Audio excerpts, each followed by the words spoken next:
What happens at laser tag never stays at laser tag.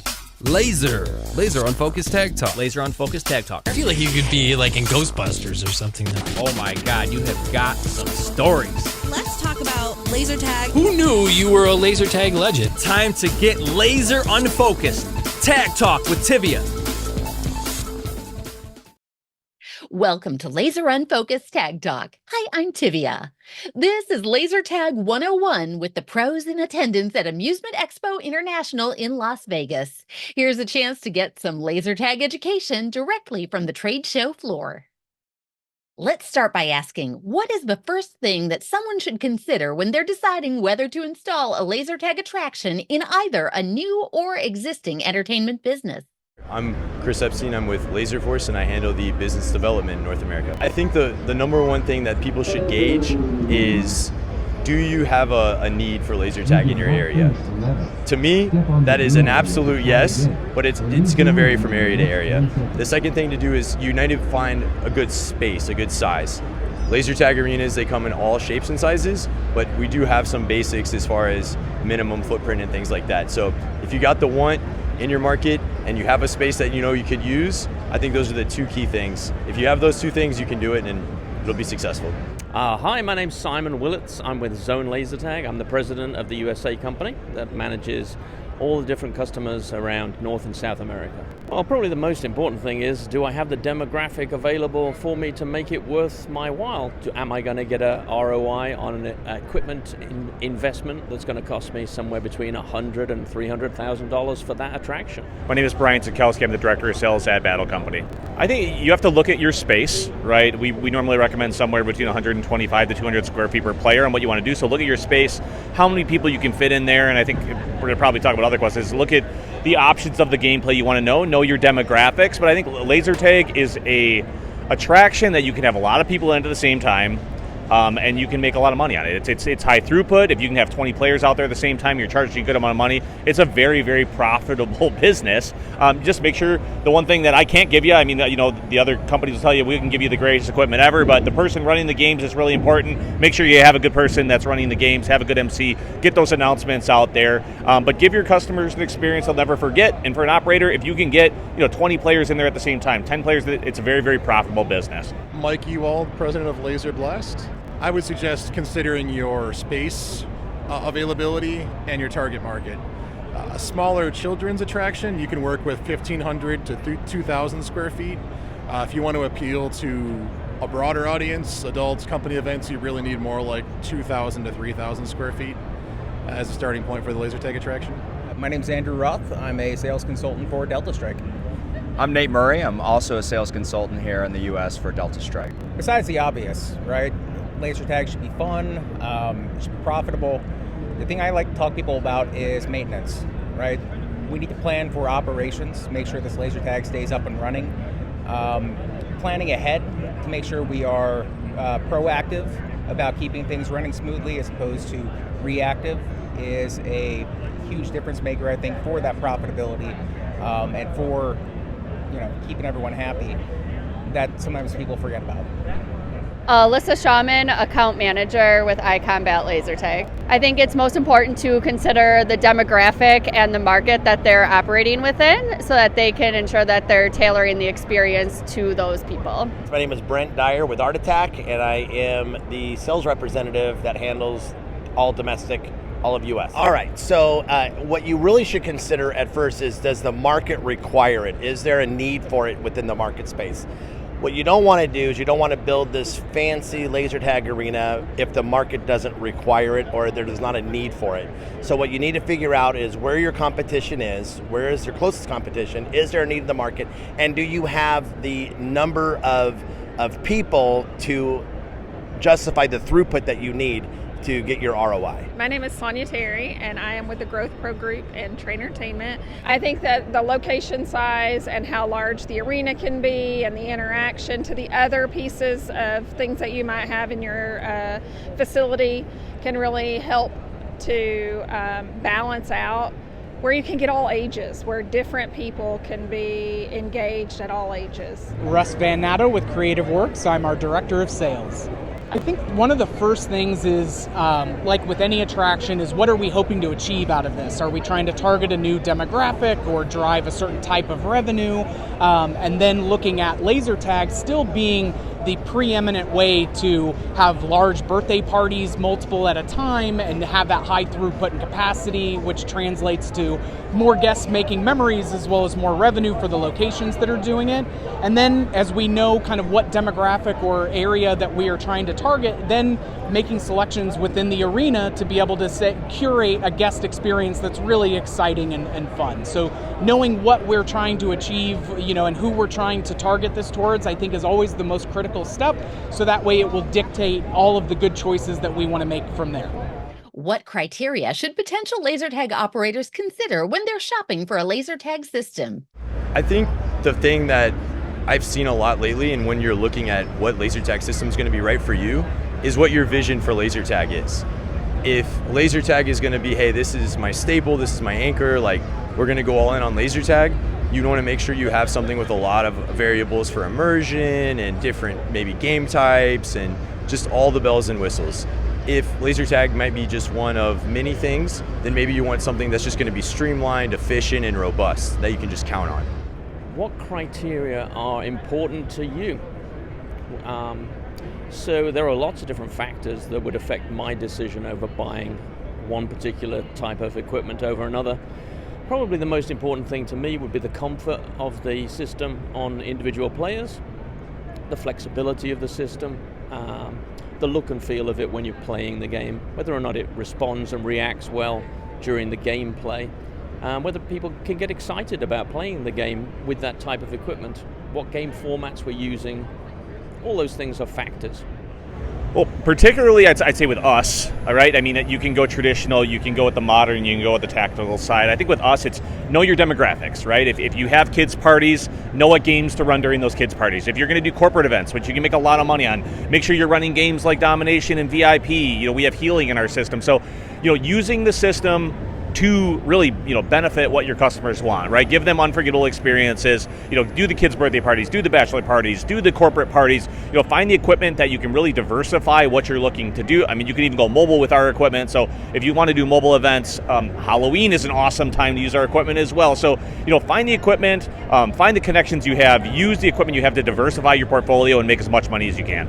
There's a whole lot of important features to look at with a laser tag system. The most important being the durability, reliability of the equipment, the warranty, how long the company's been around, and most important, talk to people who have been operating it. They have everyone's going to make promises, some keep them, some don't, and just talking to people who have experienced that equipment and the support and the business over the years and how that company treats their longtime customers, not just during the sales pitch, but 10 years later when support and parts are needed is really important. So again, big picture, you're going to want to be thinking about your operations and how those run. I think that it's important to take that big picture outlook for your operations. How well is this going to slot in? Is my staff going to be able to manage this operations easily when it comes to maintenance? Is this going to be intuitive, simple? If I get someone new, are they going to be able to get up and running and have the tools they need to learn quickly? So plan around operations, I think, is a huge piece that needs to be taken into account. Yeah, so I'll add, I definitely agree. I think the operations factor we see is probably the biggest key difference maker in all FECs. And it doesn't matter what attraction it is, let alone laser tag. But if you have a system of checks and balances inside your facility and you hold your employees accountable, the operators that are heavily involved we see are much more successful just because they have those systems of checks and balances inside their facilities with everything. It doesn't matter if it's laser tag, it doesn't matter if it's their arcade, and you definitely see the difference. So I think that's probably one of the biggest difference makers overall is having somebody there who can take care of things for you regardless, and then being able to have that trust system inside your facility. When they are shopping for a laser tag system, I think they need to consider durability, the lifespan of the equipment, and then also what the total cost of ownership will look like. So not just that initial investment, but what kind of expenses are they going to accrue when they own that equipment over a long period of time.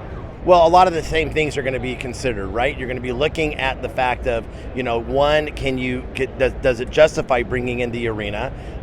Two, what you need to start looking at that point is what type of a build out do you want to do? What is the square footage that you want to take up compared to the square footage that you have throughout the entire facility?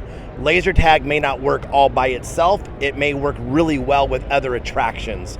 So you need to make sure that you're dividing up the space to justify the ROI for each attraction that you're bringing in. And then we will work on theming. A lot of people, they focus on theming, and that's not necessarily what's going to drive the guests there. A lot of times it's the combination of other attractions that you're bringing in and what you're going to be able to do with packages and what you can offer for birthday party packages, corporate packages, and whatnot, and making it a stronger offering for packages. The equipment and the maintaining of it and the help that they give you in a process to keep the packs up and running, and what kind of training do they do to help you get your best revenue, best potential, best delivering the best experience to your guest. So I would want to work with somebody that's really focused on that same piece and part of it. Well, whether it's the arena or it's the equipment itself, I think the biggest thing is looking at what's the proven body of work and talking to other operators who have worked with them to see what did you love, what didn't you like. But if you're looking for something that's targeted towards a younger demographic and, hey, can we do redemption with this? Or what are the different game types that we have? Maybe we want to be able to create and curate custom game types for more of an older crowd and be more challenging. And so I think that, again, tying all of that back into, making sure that we're equipping ourselves with a Swiss Army knife so we can flex to different groups and create a fun experience that's unique each time. What do you consider to be the key ingredient to the secret sauce for a successful laser tag business? The key ingredient, the secret sauce, is always going to be your people. You need people that love laser tag, that are going to be there every day, because it's contagious. This is the easiest question to answer. The most important factor in laser tag is being able to see laser tag beams. So you need smoke or haze in your arena. Oh, I think I touched on it a little bit when I said a lot of it's the people, right? I mean, the game modes, give them something that they can't get anywhere else. But I think the person running it is a huge part of what you do, right? They're the ones that are monitoring the party. They're the ones saying, hey, a red team, there's 1 minute remaining. You got to do it. I think that's a big piece. I mean, we can give you the audio, we can give you the game modes, we can give you things to, that your customers can't get anywhere else. But that person really running those games, talking to the people, if you book a birthday party and you have a great person hosting that party, the equipment's going to do awesome, but that person's going to bring 2 or 3 more people from that party back, right? And we see it at our own facility. So I'd say the people running the equipment is going to, whoever you use, right? We're all going to have our benefits. We're all going to tell you, we have the best equipment out there, but the person running those parties is so important to your business. I can't overstate it. The key ingredient is you, the operator.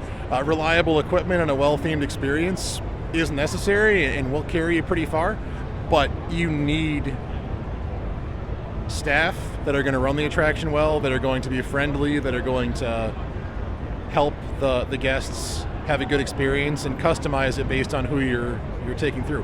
So you're going to treat a group of 6-year-olds a little different than a company event. One is going to be a very quick briefing where you try to keep them from getting distracted and focus on zap the other color targets. Whereas the company event, you can have a little more humor, you can introduce more game formats and make it a little more dynamic and interesting. So really the secret is you. That's what differentiates you from the competitors. At this point, there is a laser tag in nearly every city in most major markets, if not several. So you really need to stand apart.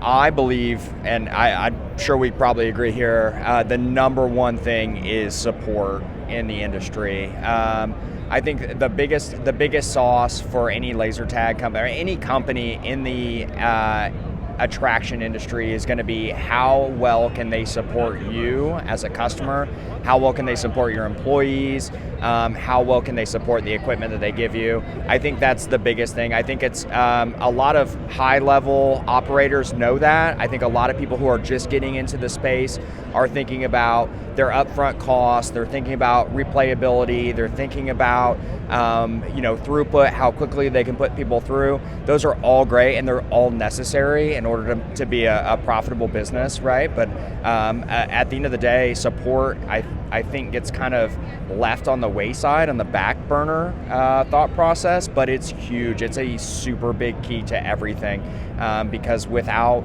a company's support, you might have things that are down, and again, it doesn't matter what kind of attraction it is, let alone laser tag, but I think that's probably the biggest key to a company's success in this industry, is definitely how well they can support you. Andrew, you have any thoughts? Yeah. I'll add to that, definitely support, but bigger picture, I'll just say people, right? The people you're working with as your vendor, also the people you have on the ground to run that laser tag for your customers. People are always the biggest difference maker.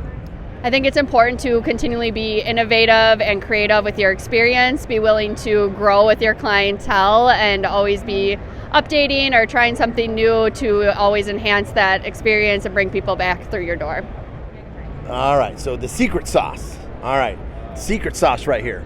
That's the secret sauce. No, I'm kidding. So obviously theming is going to be important in that case, but again, it's going to be that throughput. It's going to be, bringing people in, getting them out, and then allowing them to want to come back in again, right? So it's building an experience that they don't just try one time and one and done.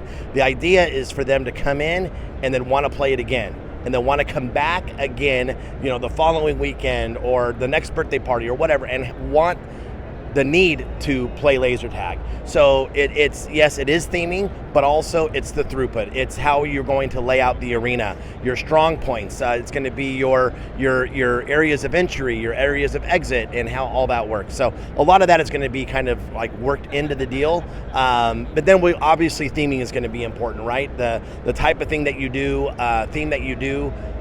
In regards to the area that you're in, right? So if you're in Nevada, maybe a really cool Area 51 theme. It's like, we'll consider where you're at and creating the right theme that works for you and your center. I would say, first of all, is that you find people that are super excited about it and become passionate about it, and that it's fun. Like, you're selling fun, you're doing fun, and so just making sure that that's translated, that it's not just like, oh, there's another attraction, that it's like people want to come there and be a part of a laser tag game, and they want to play another game and another game and another game. So I think that's the thing that I would do, is really focus on making it an attraction to come see and do. And all of your people have to really be interactive to do that. Inviting them for another game, making a big deal when they get the high score, all those kind of things, versus it just kind of being like, oh, I did that once and that was fun, but I'm good. You want them to come back and come back and come back, I think. As much as I would love to say it all comes down to the theming, really it comes down to the staff that are creating the experience, right? And so if you're an operator and you've got a bachelor party that's come in, or a corporate group, how we're going to curate that experience versus a birthday party, it really is trying to have fun and keep it new and fresh and exciting, but really something that dials into what they're looking for. But the staff are what make all of that come together. You can buy a Ferrari and only deliver pizzas with it. You need to make sure you're driving it with a high-octane performer. My thanks to all the laser tag professionals who took the time to offer their advice while at Amusement Expo. Thanks for checking out this episode of Laser Unfocused Tag Talk. Listen for more episodes on the first and third Friday of each month. Want to be a guest on an upcoming episode? Find out more and follow my blog and website at TiviaChickLovesLaserTag.com.